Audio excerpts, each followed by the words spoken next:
Well, we are back in Birmingham. There is some cloud cover moving in. Felt a couple of small raindrops a few minutes ago, but for the moment we are dry and still kind of mesmerized by not only that interview, but that game that we just saw between Australia and Japan. Canada and Great Britain coming up in about 13 minutes. But first, let's put a bow on that Australia-Japan game and react to what Kat had to say in the interview. I mean, a lot of meat on that bone. Yeah, I mean, again, I'm just really impressed with Australia's resolve as they handle these really tough games. And, you know, we saw a couple of errant throws go up, but then immediately the team is prepared to play defense incredibly well. They know what Japan wants to do, and they're reacting to it faster than Japan can. And it sealed Japan's fate, so to speak. And I'm just really impressed with how present everyone was at all moments during that game. And that's difficult to do with only 14 players. Excuse me, Megan. Darryl, there's a couple of ways to look at it. One, Japan going 0 for 6 on break chances. The other way to look at it is Australia's O-line got the disc back 6 times. Right. I mean, I think we've been seeing that. Their athleticism, they bring that effort defensively. What has impressed me to follow up is that they're taking care of each phase of the game, and they've separated each phase of the game. They're not worried about tactics. Kat's not worried about the tactics. He trusts that the coach is doing that. The coaches set them up to have a centered mental presence, right? You saw Tom talk about that yesterday. We heard Kat just talk about it now. They're taking care of that. And then Kat also talked about bringing that work rate. They brought high work rate, and she said that's what takes care of the games. The tactics will take care of themselves.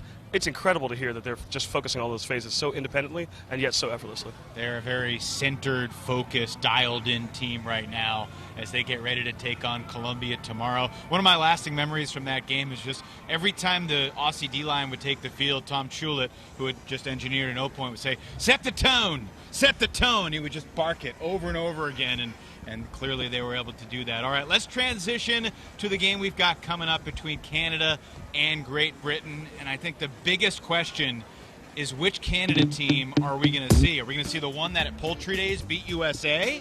Or are we going to see the one that yesterday didn't look ready to begin this competition against the Germans? Yeah, they got to sort out where they're going to make their offense from. At the beginning of the day, I don't think that was very clear, but by the end of the day, in this game against Germany, you're seeing these highlights from, if there's a goal, it's going to come from Dos Santos, or from her hand, or her catching it. She was the center point of the offense. Germany opened the game 4-0 and then closed the game with a 5-0 run after it was 8-5. Canada kind of got a little stability, but Germany with Anna Gerner and Lev Kovalchuk and Nikki Prien and obviously Nico Mueller had 5 assists engineering the attack. What's your perspective on Canada, Megan? How should they be looking at today's game?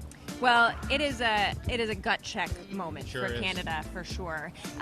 They have got to remember what brought them here in the first place, the skills that they have learned for the years leading up into this moment, and lean on that experience to be prepared for the moment. I also think that, you know, I really didn't see enough adjustments coming from the coaching staff, and I think the coaches have to get far more involved in giving the players something to lean on, something to rally around, because it just felt like they were trying to derive energy from the sideline, from within, and it wasn't coming, so they needed something else to be like, okay, here's what we're going to do. This isn't a you thing, this is a systemic thing, and we're going to fix it right now. That is absolutely the way to transition. If we're really struggling, people are searching for answers, like you said. Give them a tactical change. Play some zone. Find a way to change up your set plays, right? I think those are things that you really pointed out that we need to see that Canada has worked on over this day that they've been thinking over their loss. Canada has won many World Games medals. They won gold back in 2001, several other silver and bronze, including 5 years ago in Poland. The Great Britain perspective, they did not have tremendously high external expectations coming into this, but they did some good things against the United States, ultimately succumbing 13-7. They're probably looking at this matchup like, well, Canada looked terrible yesterday. We have the opportunity to get this win over Canada and then take care of business against Germany, and all of a sudden we're in the semifinals. Yeah, I mean, the difference in that last game with Great Britain, maybe some unforced errors that they would want back. If they could get some of those back on offense, I mean, that game was a lot closer than the scoreline appeared against the U.S. yesterday. You're seeing in these highlights here that they should be very competitive, athletically especially. They were playing without Ashley Yo yesterday. Was told after the game yesterday that he is hoping to play today, was just a little under the weather. The GB males in particular made some great snags. That was a heck of a snag there, too. Justin Ford is the leader of this team, Megan. He has been for a long time, and as he goes, they often go too. Yeah, and it wasn't long before he set his mark on yesterday's game, and I'm sure that he's going to come out and play a similar style of dominant ultimate. You know, I agree with Daryl. It was just a few errant throws that are correctable. Those are definitely adjustments that they can make. I think they withstood the USA's defensive pressure incredibly well. They were making tight catches in tough spaces. So I think for them, the adjustment between winning and losing, or losing to winning, is much smaller than the adjustments Canada needs to make. And that has to be a confidence boost for Great Britain coming into today's match. This is a tough pick, and I'm going to ask you to make it. Canada or GB? And I'm giving you some time. We got a few more minutes, so you can talk it out if you haven't decided yet. Okay. It is really tough for me to say this because I think it's going to come down to what you've shown here. What are you bringing right now? On form, I have to pick Great Britain. Shame on me if I picked anybody other than Great Britain. However, I've seen Canada play. I know a lot of the qualities of those players individually, and I saw flashes of the players I didn't know playing exceptionally well. So I want to say it'll be hard to know who will play better. I'm going to go with Great Britain, but like a close game. Very close, like maybe one. Yeah, I'm going with Great Britain for similar reasons, in that I'm basing it off of what I have seen so far. And, you know, frankly, one of the issues that I saw with the Canadian squad is it didn't look like they had a very strong offensive system. It didn't look like it was necessarily a product of just making minor adjustments. I would love to be wrong on that front, but it seems to me that under any defense that we have seen so far, their offense is going to struggle. And for that reason, I think that Great Britain is going to come out ahead. I also just saw more working well for Great Britain yesterday. Well, I picked against the Canadians yesterday, took Germany, was fortunate to get that one right. And I think the question boils down to, was the performance that we saw from Canada yesterday who they are, or was that a really ugly hiccup en route to finding their form? And I think that Lauren Kimura and Britt Dos Santos are capable of lifting Canada up, along with Andrew Carroll and Tim Sang and Mike McKenzie downfield. I'm going to take Canada ever so slightly in a tight game to bounce back and get this one against GB. But I think it's going to be a very close game, and I think it was too close of a game for us to be unanimous. Agreed.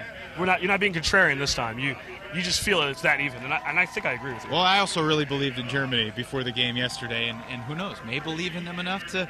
I still haven't decided. USA Germany, that's coming up later today to start the second session. We still have Colombia France later tonight, but goodness, if every game can live up to the quality of Australia, Japan that we just saw, we're going to have a great day of Ultimate ahead. Hopefully the weather holds out, and we've got Tom and Rael ready to call the action for you.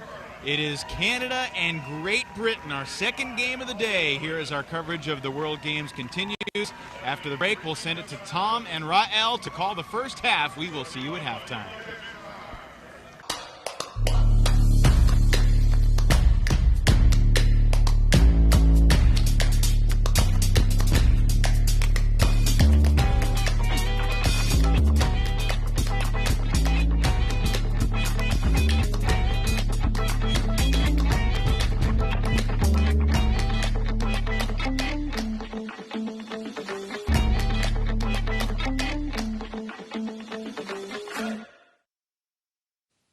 Every 4 years, there is a new opportunity. A chance for the world's best players to take center stage. A chance for glory, for teamwork, for upsets, for gold. 8 countries are sending their 14 finest to Birmingham, Alabama for the opportunity to reach the pinnacle of Ultimate. The 2022 World Games start right now.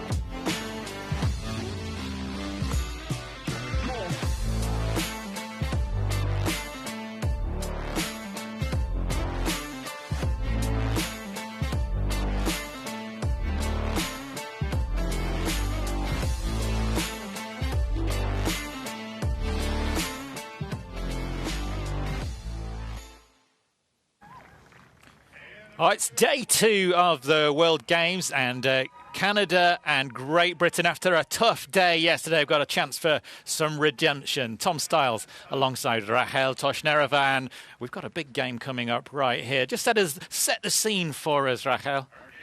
Well, we're playing, surprisingly, for a lot, Tom. This is a third game in Pool A, and from what we've seen so far, it seems like the chances of these two to top their pool are shrinking.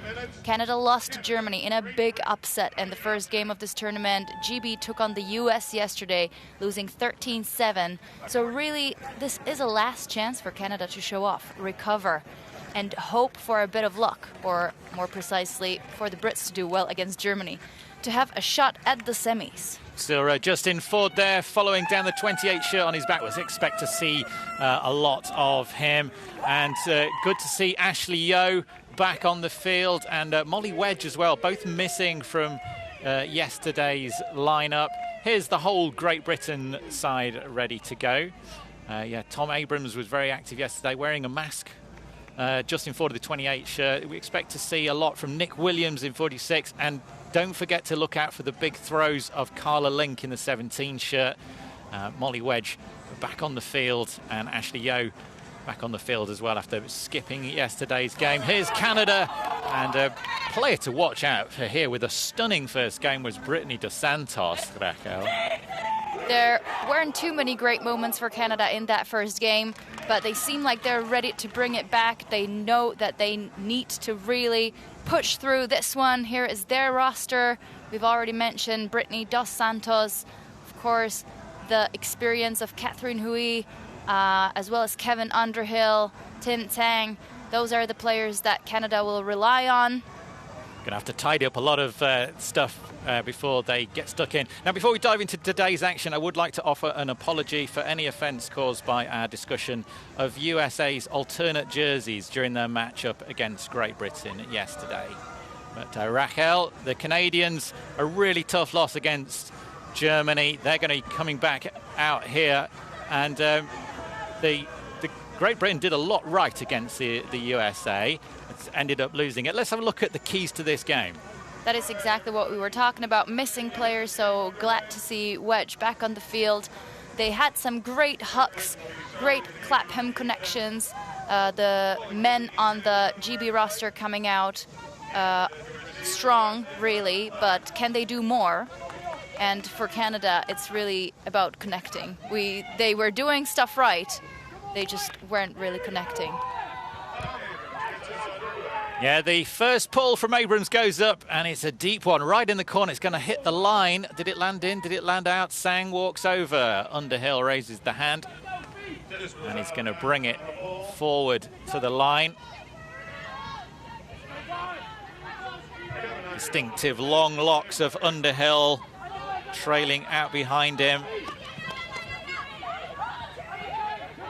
Spins it across the field. Has it back in the centre now. Great Britain allowing them under. Sang in the 16 shirt. Better now to Barbieri.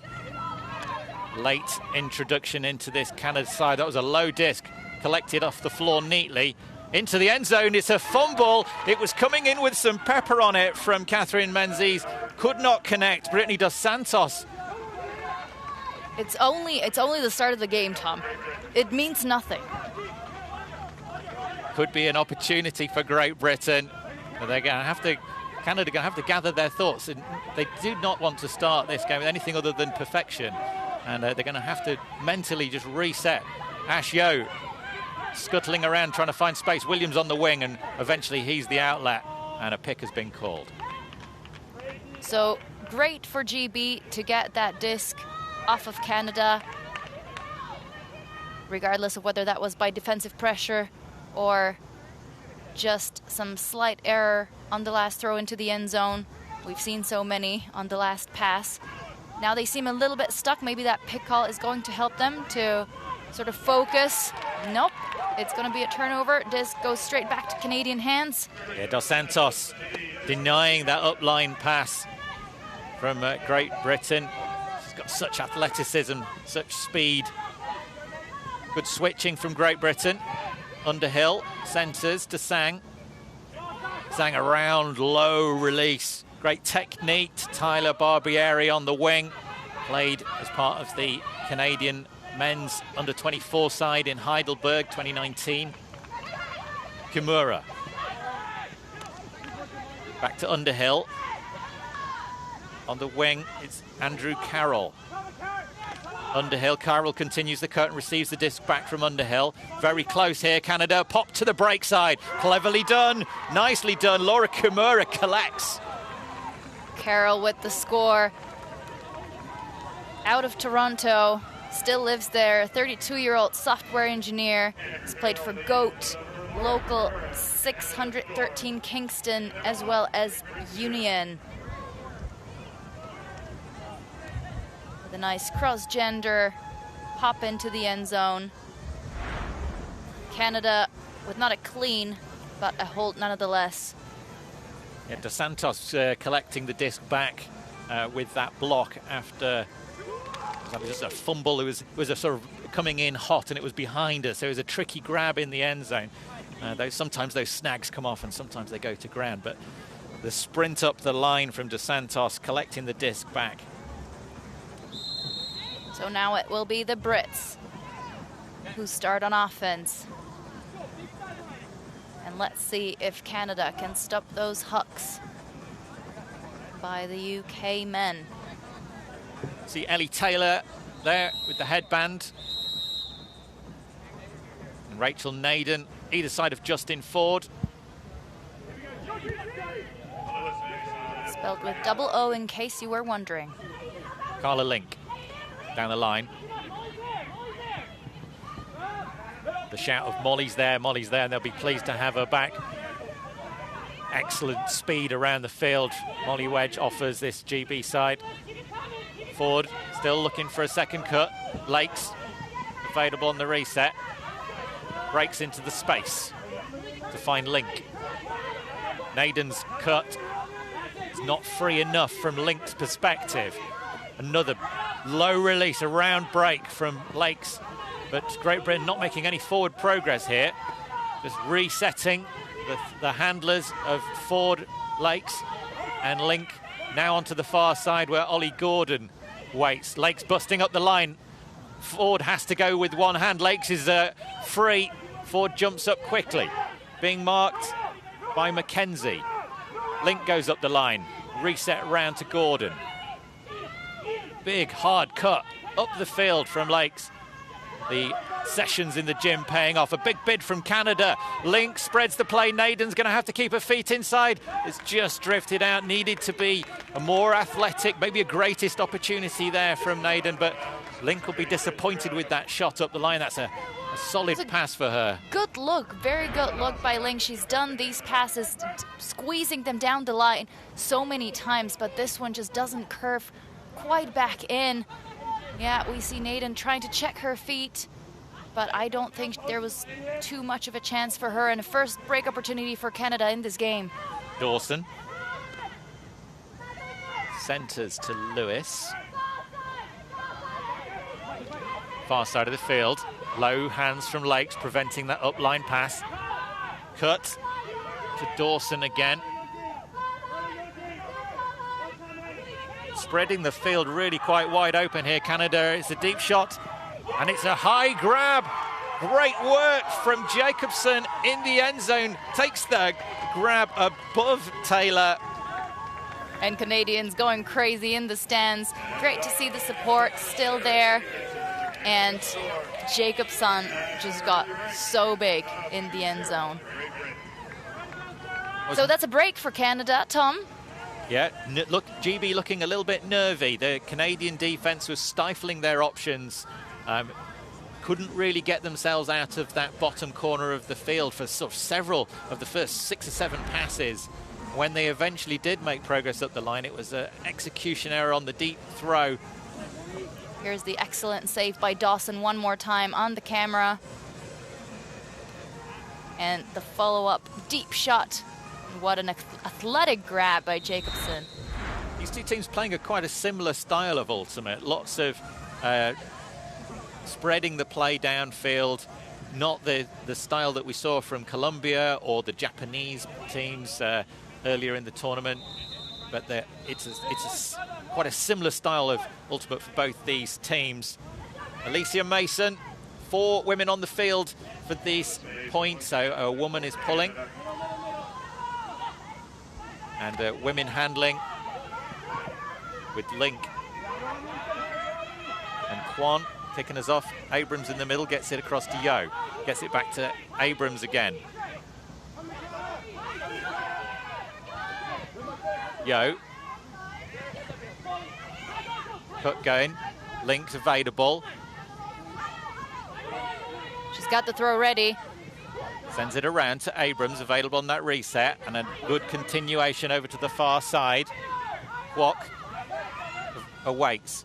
Bid required from Abrams, jumps up, looks to that corner. Williams was available. Float out to space again. Nicely chased down by Palmer. Back to Abrams, going every other one at the moment. Static downfield, going to need some cuts from Great Britain. It's a high grab required. Link threatens the hammer.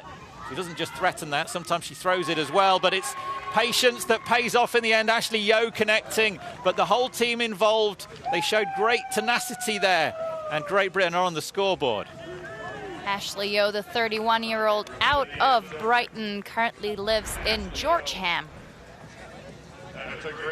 He saw some YouTube videos before university and thought it looked fun, and turns out it was ultimate Frisbee. He tried it out and never looked back since, and here he is at the 2022 World Games. He's been at the pinnacle of Great Britain, plays at Clapham for his club, and played for Great Britain in almost every division imaginable. Making his wife Rachel, sister Lauren, mom Jean, and dad John very, very proud, watching from home, from the comfort of their couches. But just to talk quickly about the Canadian defense in the last point, it seemed to me, Tom, like the women were sort of taking away the undercuts, whilst the men were sort of behind their players, taking away the deep space more. And it did look pretty good, forcing a lot of passes out of the Brits. It definitely stifled the usual flow. Great to see Carla Link in more of a handling position. Justin Ford's pull. It's caught by the Canadians. Canada in black, Great Britain in white. Quiet in Alabama. And an uncontested foul on the mark. 216 shirts of Tim Sang and Alex Lakes. Tap back in. Sang fakes. Low release. Gets it back. Good switching from Great Britain. Continues downfield. Kimura. Again, DeSantos. Resets to the centre of the field. Underhill. This is better from Canada. They're really flowing now. Continuing the cut. Dos Santos. Round to Sang. Sang looking into the end zone. It's a clean work. I think a pick is going to be called, and it wasn't clean. You see the game advisor immediately putting up her arms in the pick signal, which is her hands raised in sort of a power position. OJ Sumer was the player free, creating that pick. Kimura. Marked by Naden. Big bid. Oh, contact made with the disc as well. We saw that yesterday from Ben Barak, and we're seeing it again today. Canada lucky to still have the disc. Tim Sang on the edge of the zone. Real athleticism, Rachel. Ben Barak just a streaking throw, getting a hand on the disc. Just about excellent, clean body control. Carroll, again, great awareness to catch it on the second try. Canada has it in the red zone now, but a game advisor getting involved to speed up the process of the solution of the call. I think because I shoot, it's probably fair to fix here. Okay, so it's on you. Disc is it? Cool, don't count. Choke out. So Canada going around, no bid, and it's collected by Menzies at the front corner. A clean hold from both sides, leaves us at 3-1. Menzies, also known by the nickname of Chewy, is aged 32, and it's her third time at the World Games. She reckons it's her last shot. Maybe, if it goes well, she could reiterate on that thought. In any way, she has had little exposure to mixed, actually, besides her local league and the World Games. But she says she's been absolutely inspired by her teammates, their energy and the grit. And she was referring mostly to the younger players on the squad, or the first-timers, we might as well say. And she said that if the impossible, or if the happiest outcome for Team Canada should come, meaning that they would win the World Games, she would describe it as Team Canada won because they came together and had a united front. Well, they need to make amends for yesterday's performance, where they really didn't look like a coherent side at all. That's a big pull, and that's landed right at the back, forcing Great Britain to play the full distance of the field. They've not got out of their own end zone yet. Resets to Abrams, a round shot. If the Canadians catch the disc inside the Great Britain end zone, it's an immediate point, what we call a Callahan. So they'll be feeling the pressure here. Disc goes around to Yeo. Big poach off there. Good work from the Canadians. Great Britain struggling here, but a big shot goes up. Ashley Yeo, the target. Ashley Yeo keeps her back foot in. What athleticism, what an outlet he is. Ashley Yeo dominant in the air and has been for very many years. Gets it resetted to the middle. It's better position for Great Britain now. They were struggling at the start of this point. Bex Palmer. Excellent work out of the GB women to get them out of that danger zone. Now they've made it behind the first half, but another call on the field. I think this might be a stall out being discussed.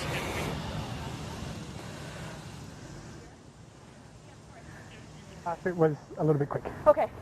So coming in closer control, I think. Yeah. Yeah. So yeah, so an accepted stall-out call. I think it was withdrawn. The call was withdrawn, yeah. So it's going to stay with Great Britain. On the far side. Good trailing hand grab from Great Britain.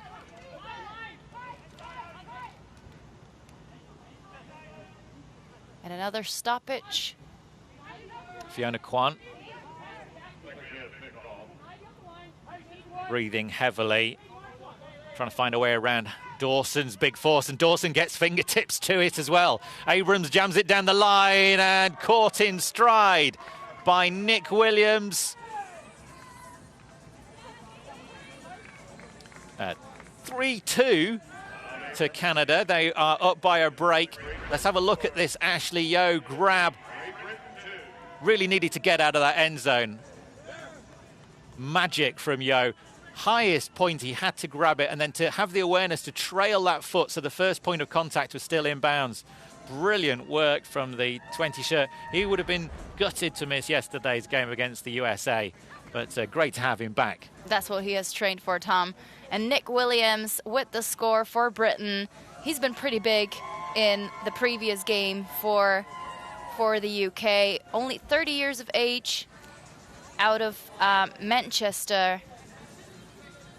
Has played with Chevron, Action Flash, as well as Smog. So one of the players on the UK squad with lots of mixed experience, actually. And he's planning on spending just under a year traveling around India, Asia, Australia, New Zealand from September. So he's going to be out of the UK's Frisbee scene for a while. Naden sends the disc downfield. Kimura. Big fake from Kimura. Link adjusts the footing. resets. Low grab from Kimura, keeping it alive. The disc from Sang, not where it needed to be. Sang available again. Big fake. Lakes just stands ground, does not get sucked in. Very static downfield so far. Big fake flick from Huey. Sorry, Catherine Menzies. Downfield, pressure. Abrams underneath it, and Abrams. Oh, so it's Ashley Yo grabbing high. Two masked players mixed up. Yo with a goal already in this game now adds a block to his stats. Chance for Britain to break. Ford having to go to ground to keep that alive. And a pit call stops the play once again.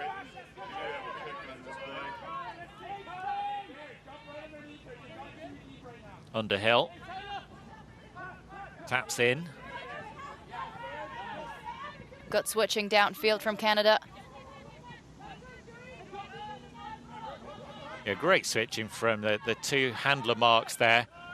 Overhead to Molly Wedge in the centre of the field. Excellent vision by Ford, recognizing that open space. He now has the disc again. Was Lakes with the pass to Carla Link. It's all the Canadian switching that's confusing me. Yeah, it's the very mobile, fluid defence from Team Canada here. They're forcing Great Britain to make so many passes. They will drive out the mistakes if they are there to be found. And a first half timeout called by Lakes. And you can understand why. Both sets of players looking really tired out there in the Alabama heat. Here's that bid from Yo. Takes the disc down. And that was a poach off D. Brittany Dos Santos was the target. We saw a lot of poaching from the British male matchups. Earlier, I saw Ford just letting Underhill hang out in the break side. And once Underhill recognized that, we saw him striking deep there. Yeah, brilliant to see how both teams have set themselves up in this timeout. This is quite often there's something you see in Ultimate when teams have a timeout. They'll position themselves deliberately quite close to each other to create a bit of atmosphere. And it's the players that are on the field right now. They have to stay on field, and there's no substitutions allowed during a timeout. They'll be slightly further away, and then the players that are not on field will stand in between, make a bit of noise, make a bit of a ruckus, and just it's all good and fair fun. But it's very interesting to see that from the aerial shot as the World Games continues here. Team Canada in full force with the big head. We like a big head. Well, the mood in both camps, the British as well as the Canadians, seems to be very good despite the heat and humidity.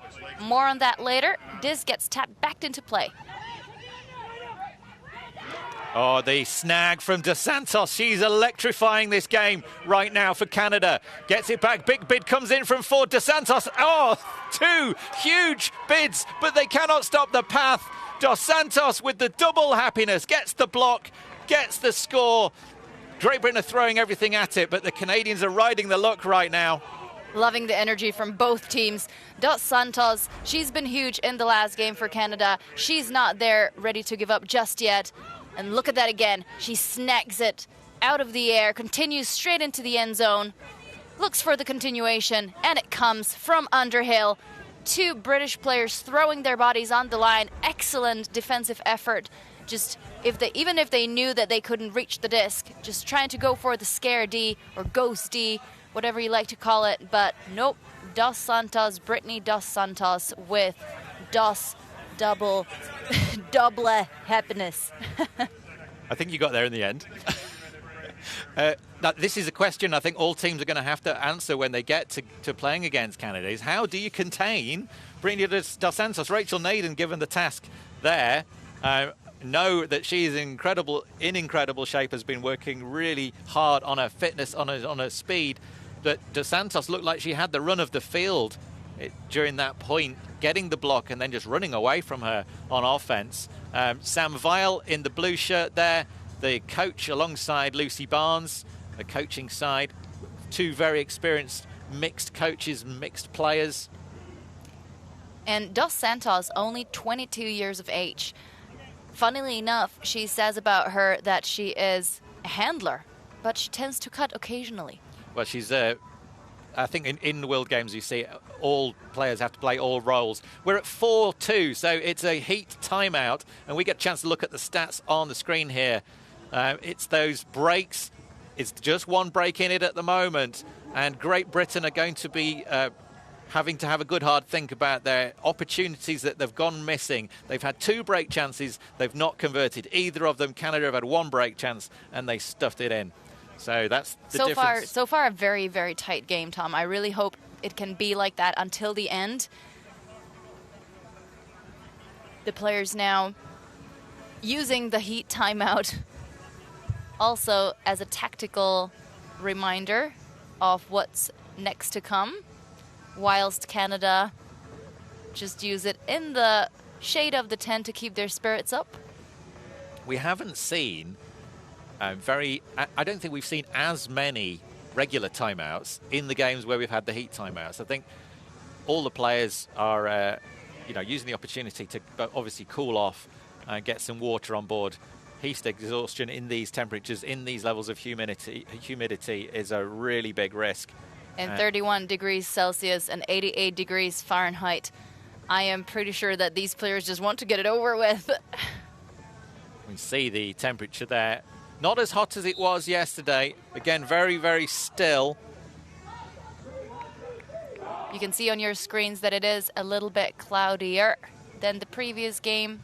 We even get a little bit of wind. But it is sticky. Sticky. And that's fine if you get a chance to rest in the shade, but when you're running around in the sun out there on the field,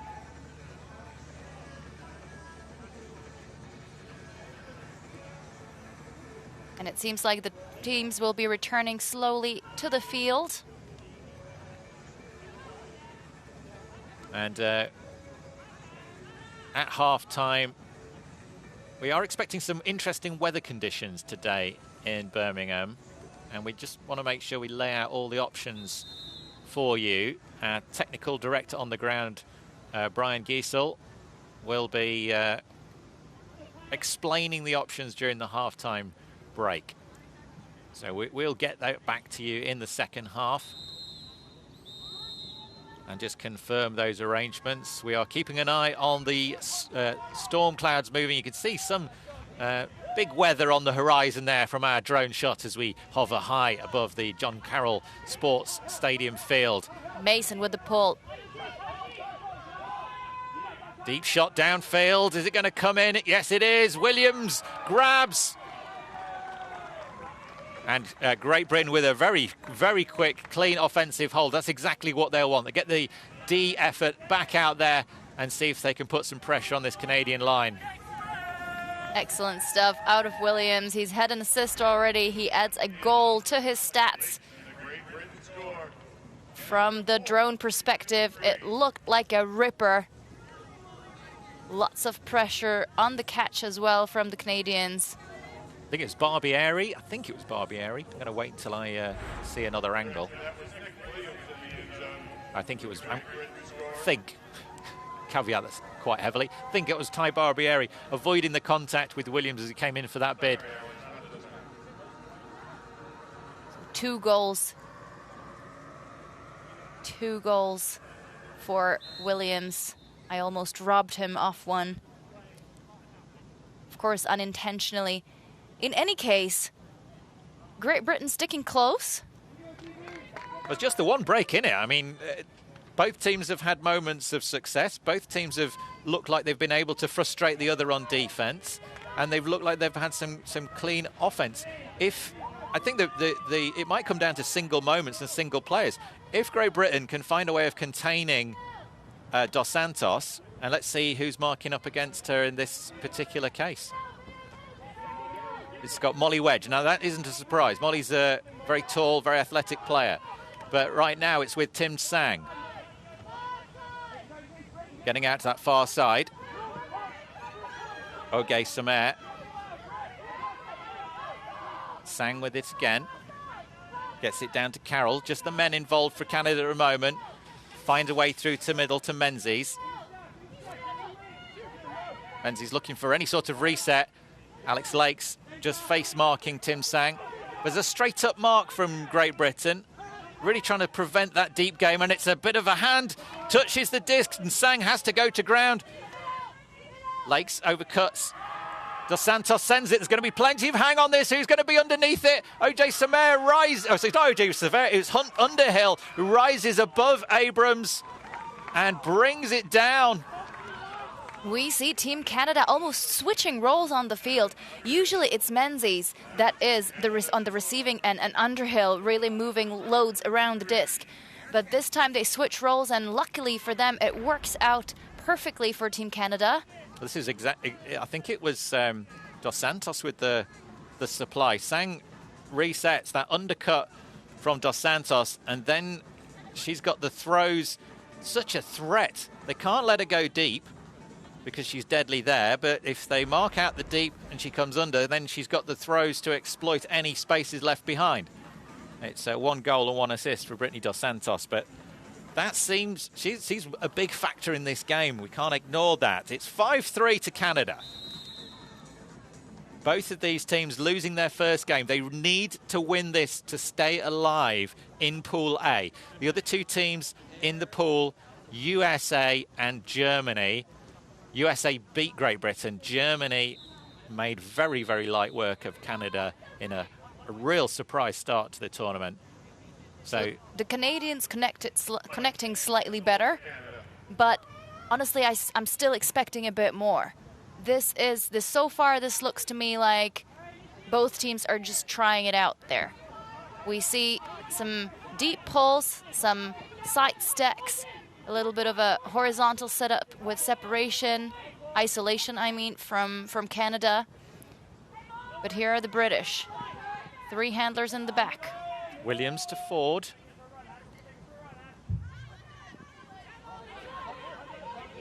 That cut from Bex Palmer, I think it was. Completely marked out by Molly Lewis. Williams has it now. Ford goes up the line, but good change of direction from Robbie Brennan. Prevents the pass going. Great Britain showing patience. Good cut from Fiona Kwan. Sends it down the field. Space and time for Ben Barak to reel it in. That was great stuff from Great Britain. They showed patience in the deep space. They kept the cuts coming. And in the end, Fiona Kwan finds herself in the power position with Ben Barak sprinting deep. That only is going to end one way. And it's back to a gap of 1. Excellent stuff out of the British. I love to see that they've gotten a little more into mixed ultimate in the second game of the World Games. We haven't seen much good cross-gender action in the last game. No, that's definitely fair. I think that a lot of the connections for Great Britain in that first game came from the big London players, the big London men connecting with each other very effectively. But they didn't look like they had another dimension to the game, and we're starting to see that come out now. That's going to be critical. This is a mixed tournament, and you've got to be able to play through the whole team. You see Molly Wedge with the mask on there. Didn't play in the USA game.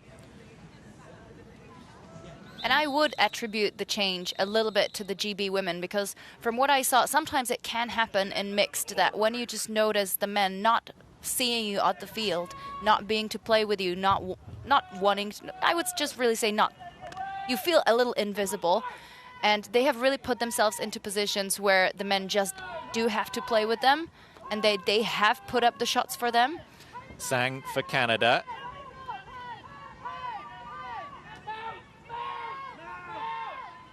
Kimura.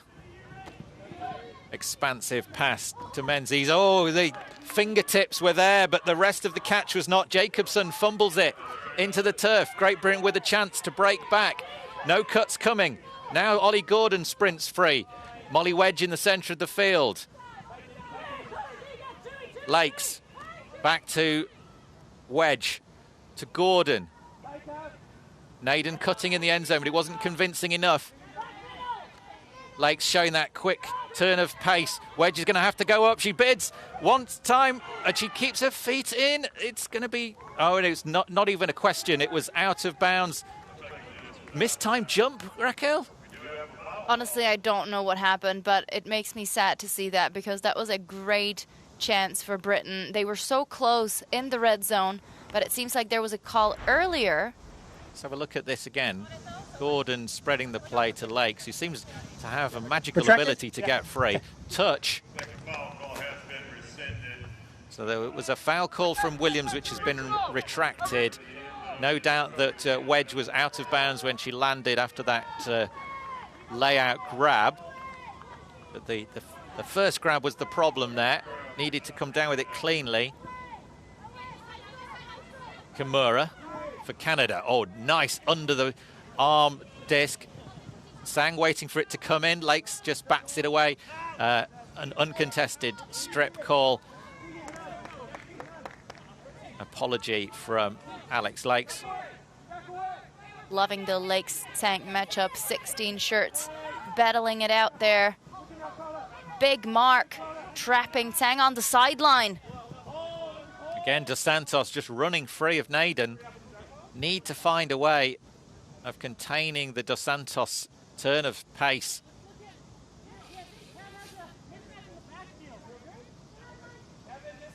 When you just have that game, when you just have that tournament, you not only feel unstoppable, you become unstoppable. Another pick called. A little bit choppy this game, not managing to find its flow. Lots of calls. Maybe that both teams playing with a vertical stack a lot of the time, creating a lot of these picks. A drone shot giving you the position across the field. Underhill spreads it across to Jacobson. Sarah Beth Jacobson. Underhill continues the flow to Carroll. Carroll looking for a shot into the end zone. A fingertip touch from Menzies. Taylor was there, but did not quite wrap the fingers around the disc. And Great Britain with a second chance to break the Canadians here. Get themselves back on even terms at 5-all if they can do it, as Lakes comes to pick up. Really good pressure from Taylor.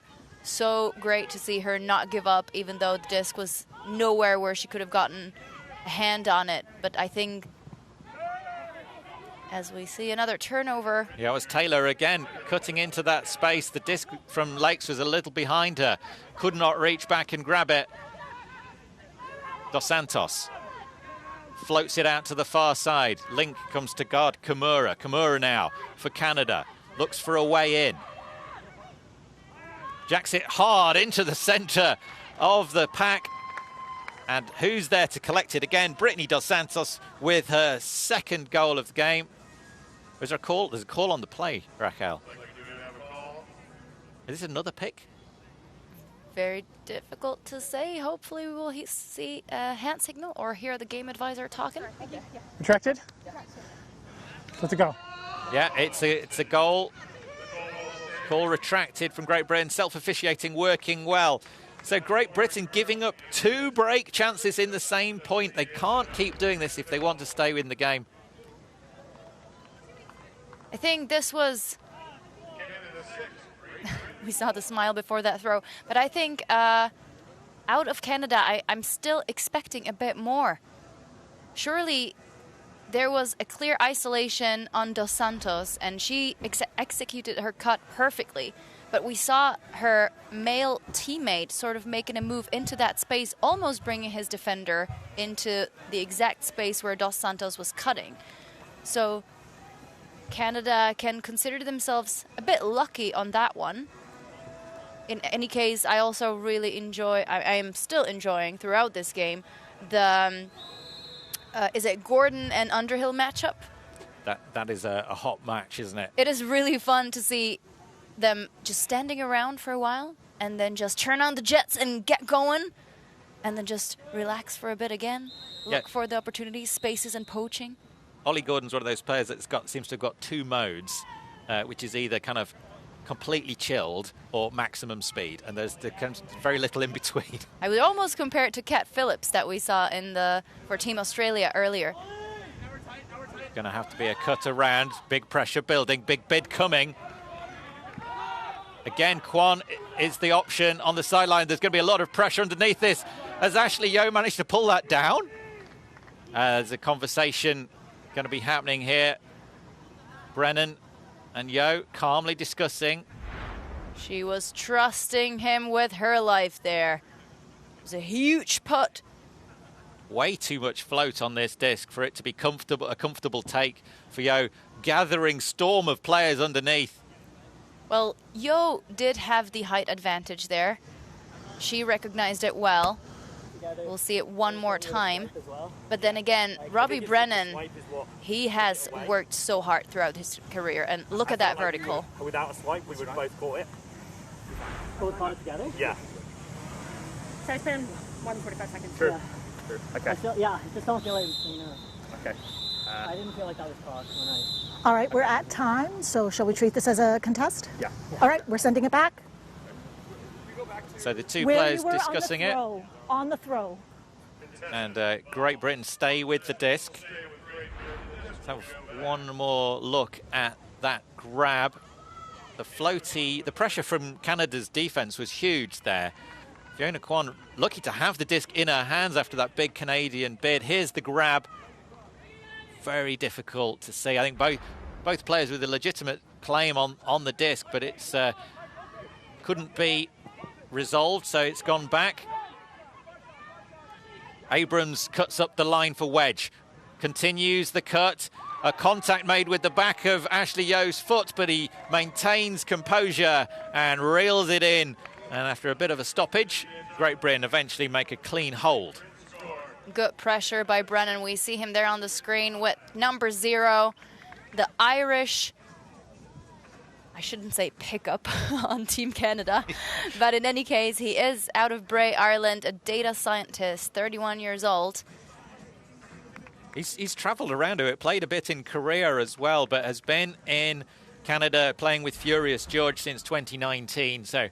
But watch out for his moves on the field because he has represented Ireland in karate in 2012. Multi-sportsman Robbie Brennan. And a really great example of self-officiating there. Calmly discussing in the heat of the moment, in a critical game for both these teams, both players respectfully and calmly discussing that. There's no referees in Ultimate. It's entirely self-officiating. We do see the game advisors, Linda Kudo, they're our game advisor, just keeping time and making sure the conversation happens properly. So for those of you who are tuning in for the first time, seeing our sport, we do have a little thing called Spirit of the Game, which actually judges the players and teammates as well as opponents on the fairness with which they approach the game, with several categories featuring points for self-control, positivity, body control. Rules knowledge. Yeah. Communication.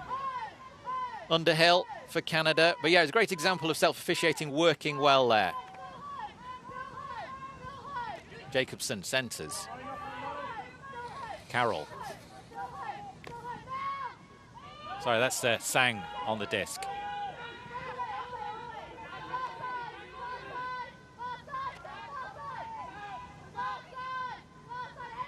Dos Santos cuts up the line. Taylor left standing by the speed of the 70 shirt. Sends it into the end zone.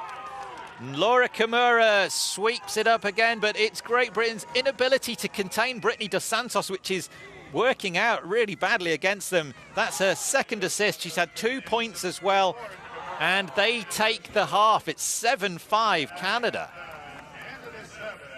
Tom, I would love to give you a great, fun, inspiring analysis of the game I'm seeing, but honestly, it's just been very simple, ultimate, nothing special. They go through the open side for the score.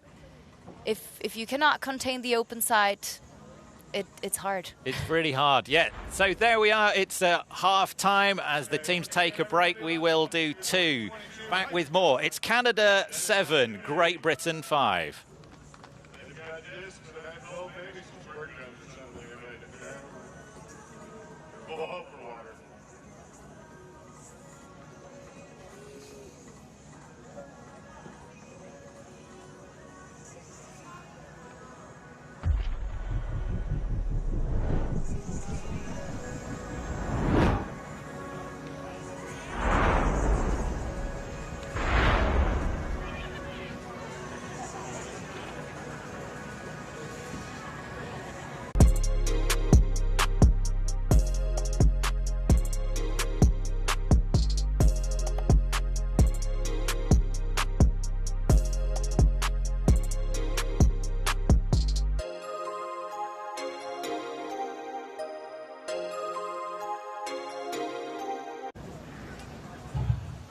Team Canada looking like a different squad than we saw yesterday. 7-5 first half lead over Great Britain. Welcome back to our game day set. Evan, Megan, and Daryl, joined by the World Flying Disc Federation competition manager, Brian Gissel. And before we get to some first half commentary on Canada GB, you have a very busy job this week, Brian, and specifically handling the weather and all the possibilities. There have been some storms in the area today. What can you tell us about what we should expect this afternoon and various contingencies that you have employed? I'm not sure I'm handling the weather, but certainly we're reacting to it. So we're in very close contact with the BOC, the Birmingham Organizing Committee, and they've got meteorologists. It's looking like we've got some iffy weather. Wouldn't be a WIFDIF event or a related event without some iffy weather coming in for this afternoon. So we're expecting this game to be fine, but we may have some delays. So we've told the teams we hope to start the game at 4 o'clock. It's scheduled, but it may be delayed. Games may be delayed, pushed into the evening. Worst case scenario, we might have to cancel games for tonight, or one game for tonight, play it tomorrow morning, work it into the schedule there. It's not what we want to do, but we might have to. What are the rules in terms of if weather interrupts a game that's in progress? When does a game become official? When do you decide to pick it back up later? Game becomes official if either the time has gone over half of the allotted time, so that would be 40 minutes and 1 second, or one of the two teams have scored more than half of the game points. So that would be seven points here. Once that happened, the game is official. If we postpone that game, it doesn't mean that that's over right away. We'll have to make that decision as we go on. We may get to a situation where if it was the first game, we only can get one game in tonight. We might have to end that game, and so we can get the second one in today. That's our preference. We don't want to cause teams to have to play 2 games in a day. That's our worst case scenario, but again, that might happen. Lastly, Brian, can you just give us a brief sense of what your life has been like getting ready for this event, all the thousands of different logistics that you've had to deal with? Thousands of different logistics. Yeah, it's an interesting event in that there are only 20 games here. I just came from Ireland. We had 572. We've got tons of volunteers, which is great, but it seems like for this many small games, it's a lot of work for a lot of WIFDIF staff. We're glad to do it, but just because it's a small number of games, there's just so much work to do with the BOC, with the IWGA, with every other level, with broadcasting. Thank you all for being here. It's always a challenge. Well, Daryl and Megan would like longer half times because unfortunately we have run out of time. This is like the What's Up With That SNL skit. Thanks for coming, guys. But second half is coming up between Canada and GB. A 7-5 lead for the Canadians. Tom Stiles and Rahel Toshnarova have the call of the second half after this quick break.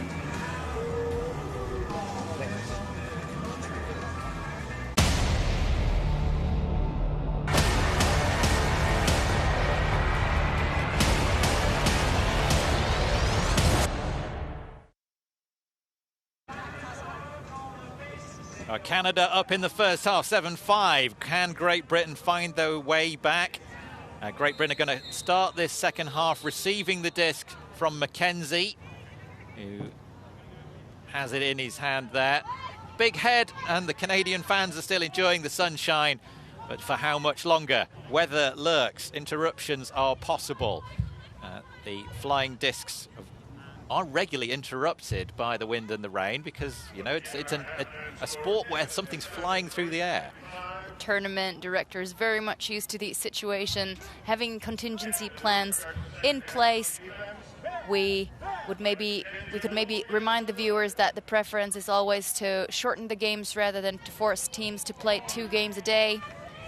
Any games that can reach 40 minutes or 7 points would count as an official game. But back to the action on the field. Yeah, hopefully that won't affect this game, but it may affect the others. Right now, Canada, if the game was rained off now, Canada would be the winner. And a high stall count from Williams. Emergency bailout. Abrams the target, and a stall may have been called back on the other end. And Williams is going to have to waving it back. It's a contested stall out. Ty Barbieri calling the stall out for Canada. We could see the stall count going high, and it looked like a last-minute throw. Just happened to work out nicely for Great Britain. It was a very good bailout throw.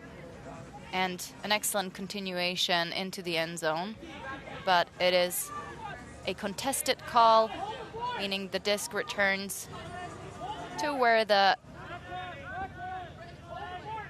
rules violation occurred. A very quick start required. Abrams trying to repeat exactly what happened before. Barak getting contact there. No complaint from the Canadians, just a strong physical presence and cutting across the front of the end zone. Fiona Kwan collects it. Kwan collects from Barak. Exact repeat of what we saw. Williams to Abrams in the middle of the field. A big hockey assist. Bit of contact from both players, but Barak holding the line and holding off Mike McKenzie in the process. McKenzie couldn't quite get his head into where he could into a position where he could see the disc, and unfortunately it was too late, and Barak, just with a slightly better position, eyes on the disc, brings it in, and that's a hold for Britain. Like you said, Tom, we've only had one break in the first half so far, and that has really been the story of the game. Since then, the team's just been trading. Yeah, interesting situation there. McKenzie really sprinting towards a space, not really aware of where the disc was at all. Barak had eyes on the disc and maintained his position. I think if McKenzie had pushed Barak away, then Barak would have called the foul, because McKenzie wasn't watching the disc at all. Interesting situation. I think the right things happened there. Canadians not calling any foul, and it's back within one. GB defense needs to do something here to turn this game around. Sang cutting up the line, but just a momentary presence. Menzies into the end zone, and Dos Santos again. Menzies and Dos Santos running it for Canada. The Canadian women connect. It's Dos Santos' third point of the game. She's got 2 assists as well and 2 blocks. What an incredible performance. We've mentioned her name a lot. Is she single-handedly winning this game for Canada? She seems to be the only player that the Great Britain side can't live with. Thomas, I thought you were going to ask if she's single. Single-handedly winning the game. She is. Honestly, I will just say one thing. If you have a player like her, just try to take away the most dangerous option. That is the open side or the up line. So Britain really, I understand it's a difficult task, but that's what they really need to be focusing on. And she was wide open in the open side. Don't bait on let her go break side. Let that be on the mark. But really just focus on that one thing, take away the one option. And we've seen 2 upline cuts by the Canadian, completely free, and that continuation into the end zone was again open side. So what I'm going to do is use this opportunity and say hi to Crystal Dos Santos, the sister of Brittany, her aunts and uncles, and some good friends who are watching at home. Yeah, Great Britain back with Barak again. High stall and another stall out here. Things seem to be getting a bit heated between Barak and Brennan. Never call. Okay, you have a chance to call that back. You never called anything. Yeah, but I called it at the end. Okay. So there's a fast count called? Fast count called? Okay. Yeah. I contested solid. I don't think it was. I kept pace, which I thought was okay. Right. So, yeah, I thought it was a little fast. So. Okay, I'm going to contest that. Okay, it's contested stall out. So it would be stalling 8. Stalling 8. Yeah. In on 8. Luckily for all the English speakers, we now have 2 teams on the pitch that both speak English fluently. You can hear that call. Robbie Brennan clearly stating the case. High disc goes up. Ashley Yeo not able to collect it for Great Britain. Molly Lewis spreading the play to the far side. McKenzie into the end zone, and just enough presence, just enough pressure, gets it back. Ty Barbieri was the target. McKenzie a bit rushed perhaps there? I think he was too excited from that D. is the rush of testosterone that comes in when you get a play like that, and he really got really high. Abrams finds a way round. Forward, big reaching bid again from Canada. Robbie Brennan is fired up. Big bid, couldn't keep it, couldn't get it back for Canada. Throwing over the top. Big shot downfield. 2 players underneath it, reaching up and grabbing, but McKenzie is playing a brilliant point here on defense. 2 grabs now. 2 times he's collected the disc from the sky. A second break chance for Canada. Molly Wedge nearly getting their hands to the disc, but couldn't stop it, and Mason has it, floats it forward. McKenzie, plenty of time, finds the fast run of Jacobson, floats it forward into the end zone, and a gender mismatch as Barak poaches off and takes away that final pass option, which was to Molly Lewis. And Tom, that has really been the only recipe so far that Britain has been able to find to defend the Canadian women down in the end zone. Once they recognize that they're about to throw it to them, and then the male defenders peel off their players and just try to poach the deep shot. That's where they have been generating the blocks so far. Abrams, again, just running out of options here. Great Britain looking static. And we've had so many stallouts. The stallouts come from a whole team clamping down on the options for Great Britain. Canada putting Great Britain under a lot of pressure, and they need to find some options quickly. Abrams to Barak, continues the cut still. Floaty over the top. Went to ground. Nice cut from Wedge. Wedge floats back to the middle. Abrams in a real powerful position here into the end zone. They've made it look easy. Can they reel it in? Ashley Yeo right in front of the cameras. Collects for Great Britain. Much more accomplished, but the Canadian pressure is stifling the options. Can they find something different here, Raquel? Honestly, if you look at the scoreboard in the left corner of your screens, you'll see that the seeding of these 2 teams is 5th for GB and 4th for Canada. And this is, I would say, a representation of the game so far. And you can see from this highlight package how close that is. Here's those big grab, second of the 2 big grabs from McKenzie. Jacobson sends it into the end zone, but it was Barak peeling off exactly as you described. And then this final shot. Abrams to Yeo, cutting free in the end zone. But 2 turnovers from both teams there. The pressure building. At times, Tom, I have a feeling like I'm seeing a little bit of practiced plays, so to speak, from both teams. But then it just turns into a lot of random connections and throws and plays that I don't think look very rehearsed. So it is so hard for me to give you a better analysis, honestly. Tom Abrams, that was his 4th assist. He's had a point as well, so he's making a huge impact for Great Britain. Spreading the play here, and a different defensive look from Great Britain. First time we've seen their zone. Loving it. Had to do something different. Had to find a way of getting the disc off Canada. Floating it nicely down the line behind Ollie Gordon. He cuts back now. Carroll has it. Kimura on the far side. Carroll goes up the line. There's a Justin Ford lurking, too close for comfort. Underhill engaged now.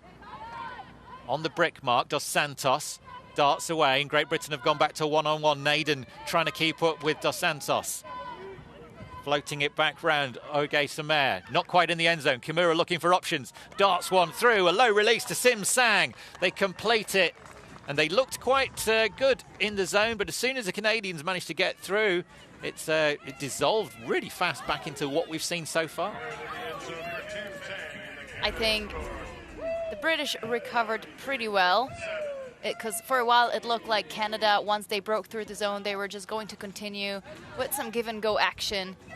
Instead, we see the Brits melting into match defense. This is dump and swing from your textbook, this is. Dump it back, swing it around, find some space, look at the resets, fast feet from Underhill. They keep the disc moving instead of waiting for the mark to set up. And here is the quick shot into the end zone. I do love that we have this zone footage. I'm sure there's people who are learning the game who will find that insightful view of the field so useful as they're working out how to make their own cuts work and how their team. If every team had got access to the fabulous drone footage we got, I'm sure we'd see some different defensive and offensive looks popping up everywhere. And maybe a bit understated, we forgot to mention that Lauren Kimura now has 2 goals and 2 assists to her name, and she's been pretty useful for Team Canada in front of the end zone. Absolutely has, yeah. Kimura creeping up the stats board.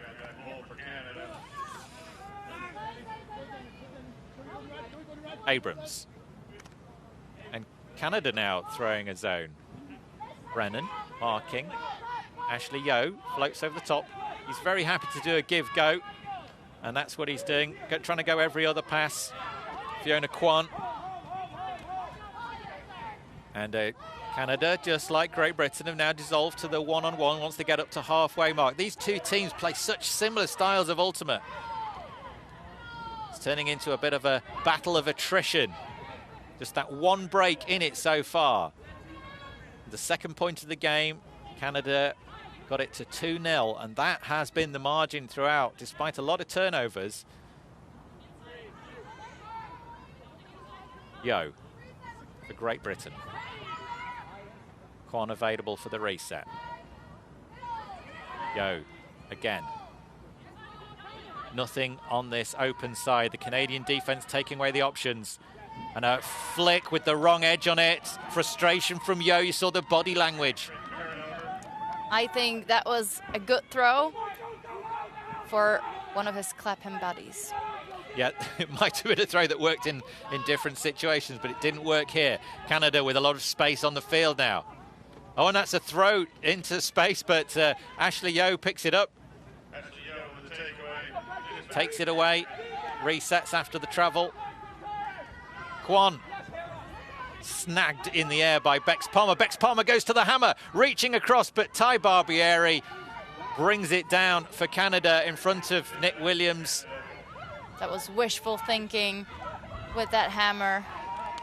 Dawson calls a timeout. Timeout Canada, and I think we can understand why they're calling that there. Some shaky decision-making, giveaways from both teams. And at this stage of the game, they needed to tidy those things up, not do more of them. So timeout called. And as we come back to some of the turnovers in this game. So Bex Palmer laying out. So Tom, these teams have had preparation. Britain came down to Germany, Heidelberg, to play some preparation games against the European teams. Canada went to Poultry Days, played against Team US, other notable US teams as well. So far, they just don't look as well rehearsed. I think this is the moment where we really appreciate the Australian zone that we saw in the other games, because the zones that we saw from GB as well as Canada were just doing absolutely nothing. They could have served the change of pace, but realistically, they really did nothing. Well, it's hard to throw a zone when there's no wind, and we've got to recognise that. But there's been such. Both teams have stuck with the thing that they've been doing, and defensively, and to some extent offensively as well. In the meantime, Canada with a huge chance to break and jump off by 2 breaks.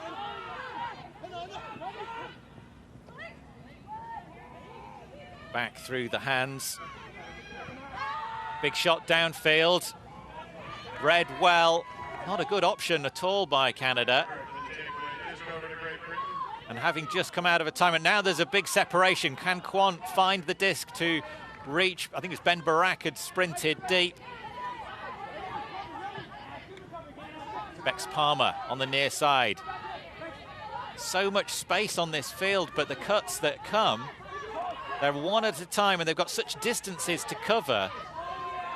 Tom Abrams is going to have to do some work. Goes up, contact made. Too much contact? We will let the viewers judge for themselves. They can replay the moments from this stream over and over again. Let's have a look at the incident again. Ashley Yo. Look at this. High stall count. Robbie Brennan's force is really hard. Again, some contact from Malek Ojai-Samer. Seems like the disc will remain with the Brits. The conversation happened. It's been accepted by Ojai-Samer. So it stays with Great Britain. Abrams trying to find a way free. Fiona Kwan now. Low disc. Fast disc as well. Again, another layout required from Barak. Floats it back for Kwan. Kwan having a good game here. Got a goal and assist already. And just the fingertip touch from Ty Barbieri is the block that Canada needed to prevent Great Britain from scoring this point. And as the time ticks on, it's Great Britain's situation that looks worse and worse. Canada, they won't be celebrating after this game because they've really ground it out. They've made a few mistakes, but it's Great Britain who are going to be in dire straits if they lose the first two games of this pool. But another chance here. Throw. Karen Kwok gets us going. Flick forward. Ashley Yo. Fiona Kwan trying to dart free. Hard pressure from Lewis makes life difficult for her. Kwok to Yo. Mismatches everywhere. Throw across. Abrams is there. There was 3 Canadian players trying to take away that upline pass, and they did. But that meant that Abrams was free on the far side, and they complete the easiest of pass. It's a bit of a scrappy game, Raquel, but Great Britain are sticking around at the moment. Hate to call a game scrappy, but I think it must be the humidity, and I think the individual players are doing a pretty good job. We do, like, each of them, there's always people on each of the teams that do a great job really trying to get the offense moving. I really enjoyed Ashley Yo, working hard in that last point. I think he was doing a lot to get things going, and we see that from different players throughout the game, but just in terms of teamwork makes the dream work, I cannot say I've been impressed so far. But we do see that the incredibly well-conditioned and fit Canadian defenders just almost went to their knees after that long point. They did a great job forcing about 3 turnovers at least in that last point out of GB. But nonetheless, GB sticks close, but still 1 break away to bring it back to serve. Huge pull from Bex Palmer. Flights high through the Birmingham sky. It's not gone particularly deep, but it was in the air for a long time. Allows the Great Britain defence to set up. Kimura. Had to be a quick reaction from Jacobson. Kimura has it back. Far side is Underhill. Anchoring handling line on so many of these points. Jacobson, who was cutting. Menzies was cutting in the end zone. Dos Santos with an assist. Into the end zone, Andrew Carroll collects. And they are keeping this thing rolling. Canada edging their way towards the win. It's a game to 13, and it's 10-8. I'm going to make a bold statement here and say that this game will be won by the team who can put up a better mark. Britain did a slightly better job in that last possession of Canada. They didn't go very much through the break side, but they were still going through that narrow space, which is sort of exactly in front of the thrower. Not in the open side, not in the break side, but just straight away. And once you get a few of those shots off, just like this one, the break side opens up. Hence the last throw which was completely to the break side. And again, we see the same story. Brittany DeSantos getting free. And we're in a heat timeout here. It's an extra 3-minute timeout when the teams get to 7. And when the teams, when the teams get to 4 and when they get to 10, then we have a heat timeout. There's the previous runnings of this tournament. Canada, the gold medal winners in their opening in 2001, and the USA clean sweeping since. Canada with the 3 bronze medals. Australia, the other form team, but the fast-rising ultimate superpower of Colombia, they are one of the sides to watch here. They won silver in Wrocław. An incredible tournament, upsetting USA in the opening game, and we're very excited to see them compete here again. Canada, they'll be wanting to take at least a bronze home. That would have been their target. But on the form that you're seeing here, Rachel, do you think that's possible? Honestly, we have seen all teams so far already in this tournament, and besides Germany and Colombia, I haven't seen much of that team chemistry that a lot of the teams were talking about in preparation, pre-tournament, in their pre-tournament interviews. But the 2 teams that have really brought it on the field so far, and it has clicked for them, would be Germany and Colombia. You see those break chances. Both teams, in fact, Canada have had more break chances. Great Britain's O-line fighting hard to get the disc back. 6 clean holds apiece. So these teams are so tightly matched. But Great Britain yet to convert one of those break chances if they're getting the disc off Canada. But if they can't put it in when they need to, then they are not going to win this one. They need to find a way of clawing their way back in. You see some weather on the horizon. The flag's still just fluttering away. Nothing seriously to concern the throwers.